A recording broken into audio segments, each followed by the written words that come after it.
So I'm posting a video of the volcanic eruption that's happening right now in Iceland near Reykjavik International Airport.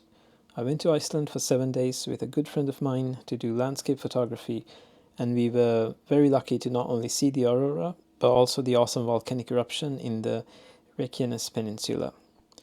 Stick around to the end of the video where I talk about the best location that you can view the eruption from a safe distance, in our experience. If you know any better places, please let us know in the comments below. Both of us were flying DJI Air 3 UAVs to take video and photos of the volcano. The conditions were very hazy, as you can see here, due to the smoke coming off the ground, and we didn't want to really take too many risks by flying to the center of the volcano, because we are simply not familiar with flying in these conditions. We also experienced a lot of RF interference, probably coming from the loads of other people that were also flying UAVs. And in the distance, we saw some helicopters that seemed closer to the volcano. Although they were at a high altitude, we didn't want to really get into their airspace. So instead, we used the 3x telephoto lens on the Air 3, and we got some reasonable results, we think. Of course, it's not going to win any awards, but I think given that we've never even seen a volcano erupt, we are quite happy with the kind of footage we got.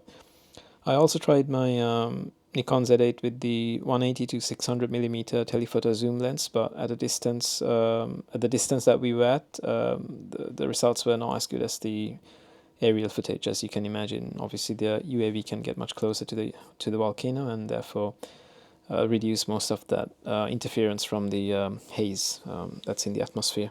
I was thinking if the Mavic 3 Pro would have been a better choice due to the 7x zoom lens on it, but maybe the OcuSync 4 on the Air 3 is actually better at rejecting the RF interference from the other UAVs on the site.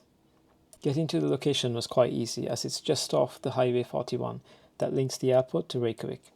If you turn off to Highway 43 and drive for around 400 meters, you can then park on the side of the road and walk towards the volcano.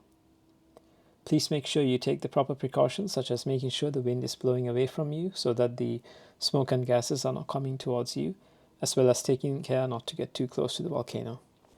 The terrain is quite rough, so make sure you wear the appropriate footwear. Also, there's a lot of vegetation and moss on the ground, so that you have to be careful not to damage that. Always make sure you follow the latest guidelines and safety information from the local authorities. I have to say that I'm not liable for any injuries or any damages to property that you may sustain. I'll be releasing more videos from our Icelandic adventure, so please stay tuned. Well, I hope you enjoyed the video. If you have any comments or if you've been there, please let us know in the comments below. Thank you.